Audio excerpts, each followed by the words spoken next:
Olá, eu sou Victor Eduardo e hoje vou apresentar o meu tema de pesquisa, que é a termodinâmica dos condensados de Bose-Einstein de fótons em duas dimensões. O meu orientador foi o Dr. André Luiz Almeida Pena.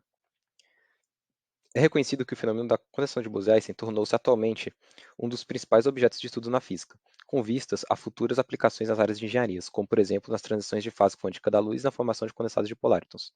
Neste trabalho foi realizado um estudo preliminar da condensação de Bose-Einstein de sua física estatística e termodinâmica, apresentando como foco principal aspectos teóricos da formação de um condensado de Bose-Einstein de fótons e microcavidade óptica, um fenômeno observado experimentalmente em 2010. Estudamos como um gás de fótons confinado em duas dimensões pode sofrer condensação de Bose-Einstein sob determinadas condições dessa cavidade, como a conservação do número de partículas e o valor da temperatura crítica de transição. Realizamos preliminarmente o estudo dos principais sistemas estatísticos, o microcanônico, o canônico e o grande canônico. Em seguida, estendemos esses conceitos para o entendimento das estatísticas quânticas, a do gás ideal de bósons e férmions. Estudamos as propriedades de um gás de bósons, especificamente na formação dos condensados de Bose-Einstein, e nós focamos no condensado de Bose-Einstein não atômico, formado por fótons, cujas propriedades ainda estão sendo melhor compreendidas. Nós usamos o método do modelo hamiltoniano e a aproximação paraxial na microcavidade óptica para descrever como o gás de fótons se comporta em confinamento. E bem, a condensação de Bose-Einstein é um processo de transição de estado da matéria para partículas bosônicas. Essa transição ocorre normalmente em baixas temperaturas. Nós demonstramos no nosso trabalho que, para um gás atômico, né, bosônico, a, a condensação ela só ocorre para dimensões superiores a 2. E, além disso, o número de partículas em estado excitado ela está conectada à massa das partículas do sistema e à temperatura do sistema. À esquerda nós podemos ver no gráfico ali que ao as partículas que estão no estado excitado atingir a temperatura crítica, elas começam a popular o estado fundamental, né, que é o estado de menor energia. Logo abaixo nós temos ali a primeira condensação de Bose-Einstein, realizada em 1995, pelo Cornell e sua equipe de pesquisadores, né, e ali nós podemos ver os processos, né, da condensação. E bem, para o caso dos fótons é um pouco mais complicado, pois os fótons não têm massa, e além disso, eles são absorvidos, né, pela matéria. Então é difícil você conservar o número de partículas. Além disso, a gente demonstrou que é possível realizar a condensação dos fótons, né, de Bose-Einstein dos fótons, para dimensões superiores a 1, sendo possível realizar em duas dimensões.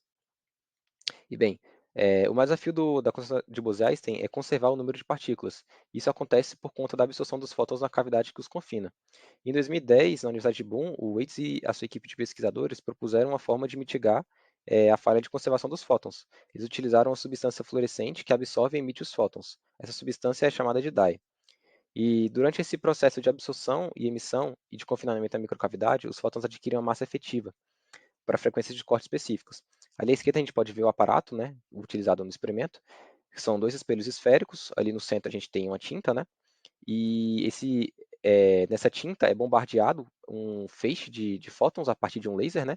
E essa tinta absorve e fica emitindo esses fótons, reduzindo a perda de fótons pela absorção das paredes do espelho, né? E pela matéria no seu exterior. E bem, nós obtemos que a energia dada pela equação dos fótons confinados em uma microcavidade com dye, ela possui uma relação quadrática no número de onda e a massa efetiva.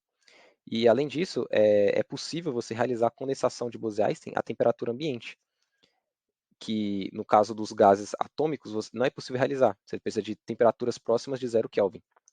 Então, isso pode ter possíveis aplicações futuras, né? Pois você consegue realizar a condensação de Bose-Einstein a temperaturas ambientes. E bem, neste trabalho a gente buscou compreender, em nível introdutório, as ferramentas da física estatística para compreender os condensados de Bose-Einstein, e nós focamos em um estudo específico, né, na possibilidade da formação de um condensado de fótons. E este condensado ele é um desafio, pois um gás de fótons ele tende a não conservar o seu número total de partículas. Além disso, os fótons são bósons sem massas. Essas duas características dificultam essencialmente a formação de um condensado. Porém, sob determinadas condições, fótons confinados em uma microcavidade podem formar um condensado de Bose-Einstein.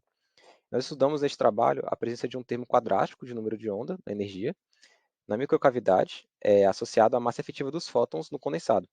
E calculando-se o seu número crítico de partículas, verificou-se que isto ocorre para a temperatura ambiente, ou seja, é possível realizar a condensação de Bose-Einstein em temperaturas ambiente.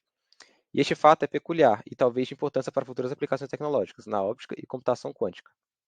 E aqui está a bibliografia do nosso trabalho, né? A gente utilizou o Greiner, o livro do Kardar, o Salinas, e os artigos, né, a tese do Wolff e o artigo do Waits.